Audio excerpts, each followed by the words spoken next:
nashimwe bene data dufatanyije urugendo muri Kristo Yesu muri amahoro. Uwiteka Imana yo mu ijuru yarabarinze, mwabonye murya Noheri, mubona murya Bonane, byagenze neza. Ndagikuba cyacitse mu muryango wawe, ni Pastor Elia wongeye kubasuhuza. Ubuntu n'amahoro bibane namwe mwese mw'izina rya Yesu Kristo i Nazareti. Haleluya. Imana rero umukozi w'umuhanga, Imana samba itarumba, biganza bigaho umugisha, Imana igaba umugisha mugiro mucaro, nawe Imana igukoreho. Yesu nashimwe. Uyu munsi rero tugiye kuganira ijambo ry'Imana, yemeye yuko twinjirana muri uyu mwaka twasoje, mwaka w'imbabazi, mwaka w'igitangaza uzagendane naryo. Ijambo ry'umunsi wa none turarisanga muri Yohana ibice 9 umurongo waho n'uwa 10. Tugiye gusoma twumve icyo Yesu adushakaho n'icyo agambiriye ku buzima bwawe n'ubwanjye. Reka dusome ijambo ry'Imana. Fata Bibiliya yawe twumve icyo Yesu ashaka ku buzima bwawe. Yohana ibice 9 umurongo waho w'10. Reka dusome twumve icyo Yesu ashaka. Baramubaza bati, mbese uyu umutsi ute? Arabasubiza ati, wa muntu witwa Yesu yatobye akondo akasiga ku maso, arambwira ati, jya i Silowamu wiyuhagire, nuko ndagenda ndiyuhagira ndahumuka. Baramubaza bati, ari hehe? Na ati, simbizi. 13 akavuga ngo, uwari impumyi bamushyira abafarisayo, kandi ubwo yari ku munsi w'isabato. Uwo Yesu yatobeyemo akondo akamuhumura. Nuko abafarisayo nabo bongera kumubaza uko yahumutse. Arababwira ati, yansize akondo ku maso, ndiyuhagira ndahumuka. 16 bamwe mu bafarisayo baravuga bati, uwo muntu si uw'Imana, kuko ataziriza isabato. Abandi bati, umunyabyaha yabasha ate gukora ibimenyetso bingana bityo? Baramupfa. Nuko bongera kubaza uwari impumyi bati, ku bwawe umuvugaho iki ubwo yaguhumuye? Ati, ni umuhanuzi. Imana itugire neza, Imana idutabare, Imana iduhagarareho. Iri jambo tugiye kwiga ry'uyu munsi wa none rishaka kugaragaza imbaraga z'Imana n'ibitangaza Imana yakoze mu gihe cyo yarahari. Kristo ibitangaza yigenda ikorera abantu. Bibiliya iratubwira ngo uyu mugabo wari impumyi, yari impumyi, yavukanye ubuhumyi. None ngarangije gukura, baramujyana, yirirwaga ari gusabiriza, ngo uwanyuragaho ngaho yirirwaga ari kumubwira ati, nsaidiye. Wari ufite umutima mwiza, yaramufashaga akamuhereza icyo afite. Ngariko umunsi gumwe Yesu araza arahamusanga. Arangije kuhamusanga, abona uwo muntu arababaye kuko yarafite ubuhumyi bukomeye. Bene data, ndashaka kugutangariza, indwara y'ubuhumyi buragatsindwa. Bene data, bagutekera ibiryo biryoshye ariko ndumenya isura yabyo. Bakuzanira ibintu bimeze neza ukabyumvira mu kanwa ariko utabasha kubireba. Urumva yuko ufite agahinda gakomeye kadasangwe. Barakubwira ngo uriya ni mama wawe ariko utazi ukuntu ateye kubera ko utari kumureba. None ngo uyu mwene data yumvishije Yesu, ngarangije kumwumva, arangije aramutakambira. Aramubwira ngo, yewe mwigisha, wabasha kungiza nanjye ngahumuka. Ngo Yesu yumva ububabare bw'iyo mpumyi. Ngarangije abwira abantu bari kumwe, arabwira ati, mumunzanire hano. Ngarangije kumuzanira wa mugabo, Yesu aramubaza ngo, none wa muntu we, urashaka ko ngugirira gute? Yampumyi iramubwira ngo, niba ufite ubushobozi bwo kungiza, wangiza.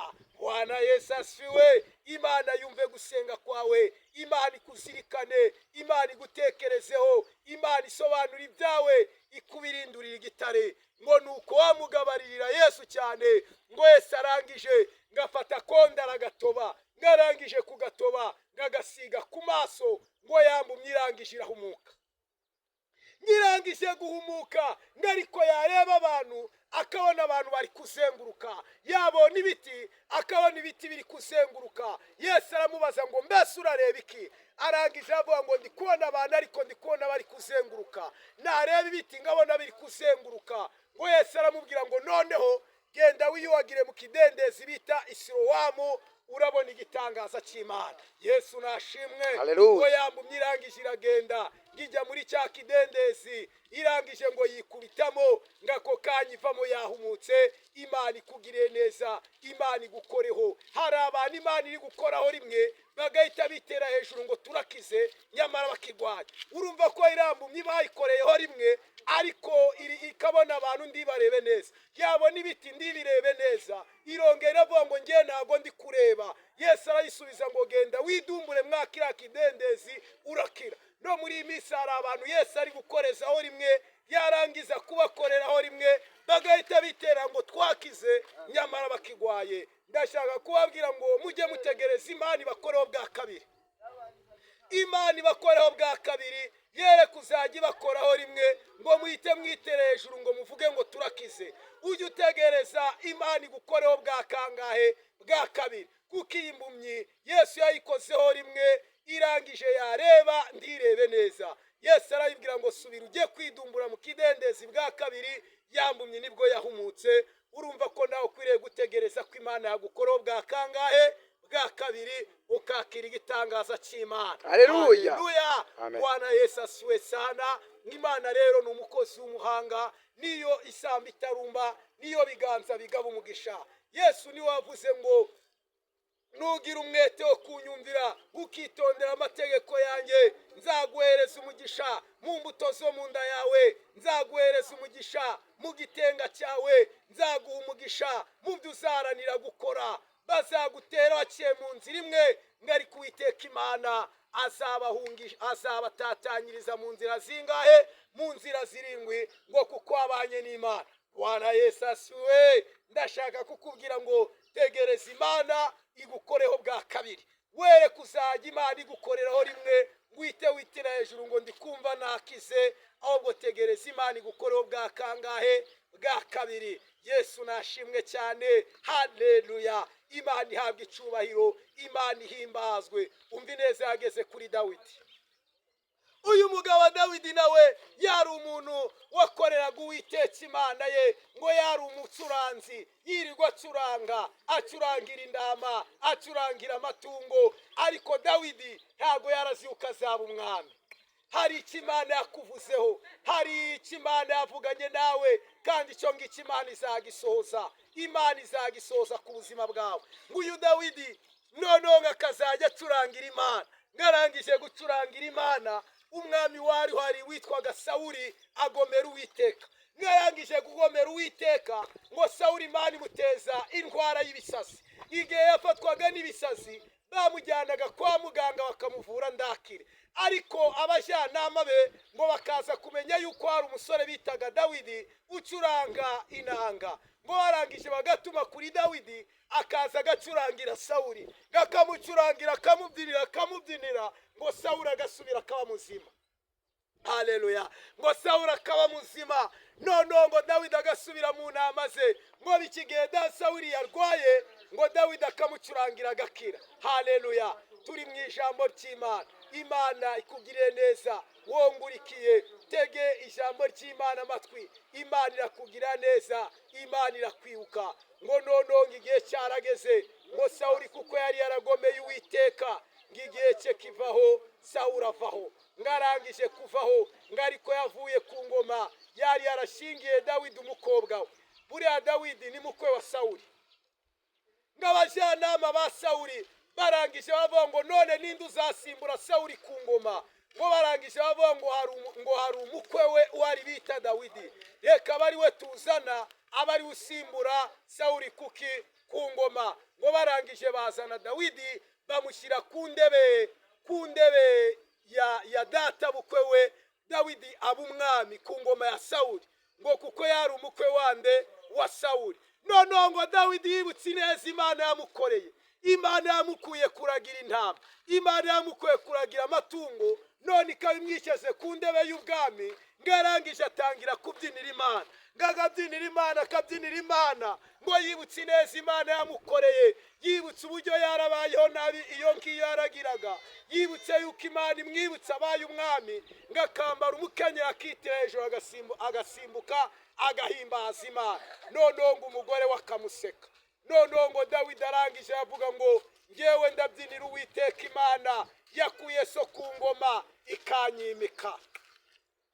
Ndabyinira Uwiteka imana yo mu ijuru, imana yakuye so Sawuli ku ngoma ikanyimika. Niyo ndi kubyinira, niyo ndi gucezereza, kubera ko yangiriye neza, ikagaragaza ubutsinzi n'ubushobozi bukomeye ku buzima bwanjye. Komera imana mu mashi, imana iguhereza umugisha, imana ikugiriye neza. Hari ibyo imana igiye kwegezayo, hari ibitari imana igiye kwegezayo. Nawe imana ikwicaze ku ntebe y'ubwami, nawe utangire kujya ku muyoni y'imana, nawe utangire kujya ku ibafe y'imana, nawe utangire kujya ku mugisha w'imana, kuko ibiganza by'imana biracyatanga umugisha. Urumva neza Dawidi yabo yagiriwe kubera ko yarari umukwe wande wa Sawuli. Ariko igihe cyarageze Sawuli ava ku ngoma, ingoma yima umukwe wende Dawidi. Ngo Dawidi rero ajyari ku mugambi w'imana, ngo rangije imana iramutegeka ngo Dawidi, kubera ko ngwicaje ku ntebe y'ubwami, reka bari weho umwana uzagukomokaho uzamubwira azanyubakira urusengero. Ngo umwana waturutse kuri Dawidi niwe wubatse urusengero rw'imana rw'i Yerusalemu. Haleluya! Ubwo ni umuhigo Dawidi yayiguriye imana, kubera ko imana yari yamuhaye kwicara ku ntebe y'iki y'ubwami, yari yarakuye Sawuli ku ngoma ikimika Dawidi. Nawe ndashaka kugutangariza kugira ngo ubone ineza y'imana, ndashaka kugutangariza ngo uhabwe ikimenyetso kikuwinjiza mu mugisha wawe. Uyu mwaka twatangiye, imana iguze n'umuntu w'umumaro. Uyu mwaka twatangiye, imana iguze n'inyenyeri yawe. Ibyagutwazaga igitugu, imana ibigukureho. Ibyagutwazaga igitugu, imana ibishire kure ubuzima bwawe. Imana iguhereze gutekana, nawe wumva uguwe neza, nawe wumva utekanye. Izina ry'Imana rishimwe. Haleluya! Yesu ahabwe icubahiro, Yesu ahimbazwe cyane. Uyu munsi ndumva mfite ijambo cyo gukomeza. Hari abakristo benshi basigaye biyoberanya, bakishushanya, bakiyoberanya mu buryo budasanzwe. Ariko ndashaka kukubwira ngo wowe umukristo w'ukuri, hari umugabo bitaga Yuda, kandi uyu muyuda nawe ngo yari umwami, ngo yarafite ingoni, yarafite umukandara, yarafite ingofero, ngo buri kimwe cyose cy'umwami yaragifite. Noneho ngo uyu Yuda yarafite umuhungu, ngarangije ngo uyu muhungu ashaka umugore. Noneho ngo wa muhungu wa Yuda aza gupfa. Noneho ngo wa mugore aragenda abwira sebukwe we, aramubwira ngo dore umuhungu wambaye yapfuye, none njakira uwundi mugabo kuko ndacyari mutoya. Ngo Yuda aramubwira ati reka da, umwana wanjye naguhaye waramukunguriye arapfa, none uri kugira ngo ngwereze na murumuna we no mukungurira apfe. Aravuga ngo umugabo naguhaye nuwo, none niba yarapfuye nda wundi mugabo uzabona urumutera mwako. Noneho ngo wa mugore aza kubabara cyane, aza kubabazwa n'ayo magambo data bukwa amubwiye Yuda. Ngarangije ngaza guperereza, ngamenya yuko Yuda azasura umudugudu runaka. Ngarangije ngo yambara imyambaro y'abamaraya, ngarangije kwambara imyambaro y'amaraya, ngaragenda ajya gutegera data bukwe mu nzira. Ngo kuko bwari bwije, ngo data bukwe atambutse agera kuri wa mugore, ngabona yambaye imyambaro y'abamaraya. Ngo noneho ngo Yuda aramuramutsa, aramubwira ati wa mugore we ko nagukunze, none wakwemera ukaza kurara aho ndarara?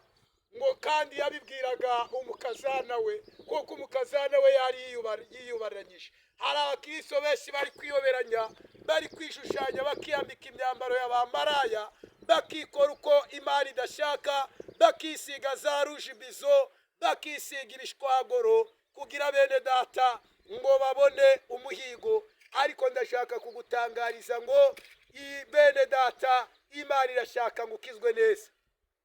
Ngo Yuda arangije ngaramubwira ati none wa mugore we ko nakwishimiye, waza tukajya kuryama hamwe. Wa mugore ngo aramubwira ngo none uramba ibiguzi bingahe, kandi ari kubibwira mukazana watamumenye. Ngo barumvikana, Yuda aramubwira ngo be ninjyarana nawe nzaguha umwana w'intama, nguhereze umwana w'ihene, noneho nzabigushikiriza. Ngo wa mugore arabyemera, aragenda ararana na Yuda, kandi ari mukazana we Yuda ndabimenye. Ngo Yuda barararana, ngo barangije kurarana, ngo Yuda arataha. Ngo bukeye kabiri wa mugore ngo baratwite. Nginguru ngigera kuri Yuda, ngo baramubwira ngo mukazana wawe katwite, umugabo ndawuhari, none iranda yayikuye he? Yuda aravuga ngo uwo mukazana mumushire mu ruhame atubwire umuntu wamuteye inda. Bere data isirikoreye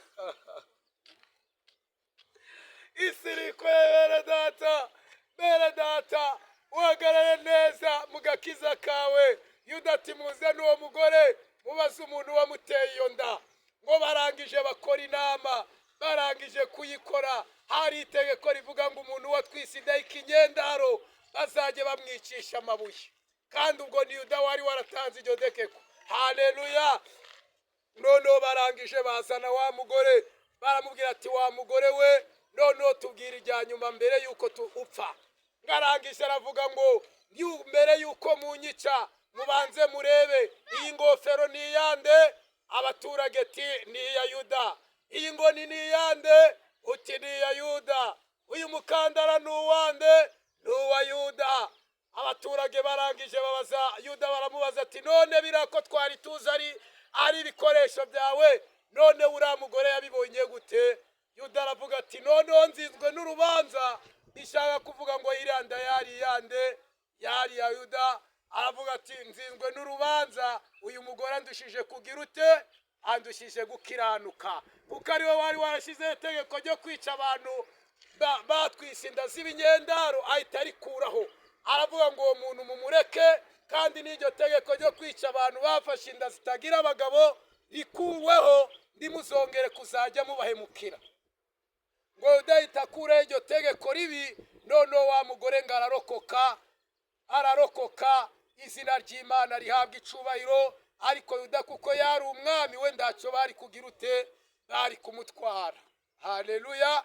Bibiliya tubwira ngo iyo agukoromekeje nta niyizakomora, ngo kandi iteza amapfa nta niteza naho bahahira. Imana rero ikugire neza. Nashaka kukubwira ngo iyo agukoromekeje niyizakomora, kandi yaguteje amapfa, ikaguteza inzara, ikaguteza ibyago, niyo igiye kongera kuguhereza aho ugira ute? Aho uhahira. Urumva yuko uwo mugore nubwo yariganyije akariganya ni sebukwe, akariganya sebukwe wiwamubyariye umugabo, akabyarana nawe, ariko bene data yaje kurokoka urupfu rukomeye cyane. Imana rero tugiriye neza. Bene data mwirinde icyaha, mwirinde uburiganya. Uburiganya ni bubi. Mwebwe mudukurikiye aho mwaba muri hose, mwaba muri Kongo, mwaba mu Rwanda, mwaba mu Burundi no mu Buganda, mwange kuriganya. Uburiganya ni bubi, ububeshi ni bubi, imijinya ni mibi, n'ibindi byaha bigeretse kuri ibyo ni ibyaha bibi Imana yanga urunuka. Imana itugire neza, Imana itwambika imbaraga z'Imana, ngo kubwo gukiranuka k'umuntu Imana ibasha kumukiza urupfu. Urumva yuko uriya mugore Imana yamukijije iki? Yamukijije urupfu, kuko hari itegeko rivuga ngo umuntu watwise inda y'ikinyendaro itagira umugabo akwiriwe kugira ute? Akwiriwe kwicwa. Ariko uwari watanze iryo tegeko niwe woje kongera kugira ute? Kurikuraho. Aravuga ngo iryo tegeko rigomba kuvaho, maze abantu bakabaho neza basenga Uwiteka, izina ry'Imana rishimwe. Yo mpamvu birivuga ngo Imana yaturokora urupfu rubi, kandi ni umunsi wa none iracyagira ute? Iracyaturengera, iracyadukiza. Imana iduhana umugisha. Mwebwe mwari mudukurikiranye, ijambo ry'Imana rikubake, ariko ryari riri kuvuga ngo tegereza Imana igukoreho bwa kabiri. Yere kugukoraho rimwe wite witera hejuru kuvuga ngo ndakize, ahubwo tegereza Imana igukoreho bwa kangahe? Bwa kabiri, ubundi igitangaza cy'Imana kigaragare ku buzima bwawe no ku buzima bwanjye. Yesu atugire neza. Yesu aduhagarareho, yari paseriya wari kubaganiza ijambo ry'umunsi wa none, rigufashe kandi rizakubera umutsima, rizakubera imbambo uzagenderaho muri uyu mwaka. Yesu adukomeze mu izina rya Yesu. Reka dusenge dusoza icyigisho cy'umunsi wa none. Mana, mu izina rya Yesu, Mana ikora, Imana ivuga, uri umukozi w'umuhanga. Hereza umugisha abadukurikiye, hereza umugisha abateze umutwe amatwi icyigisho, hereza umugisha uwo ari we wese Mana wumvishe iyi nkuru ya Yuda akumva inkuru y'iyi mpumyi. Bahereza umugisha kandi barokore ku munsi w'ibyago, mu izina ry'umwami wacu Yesu Kristo. Amen. Ubuntu n'amahoro bibane natwe mu izina rya Yesu.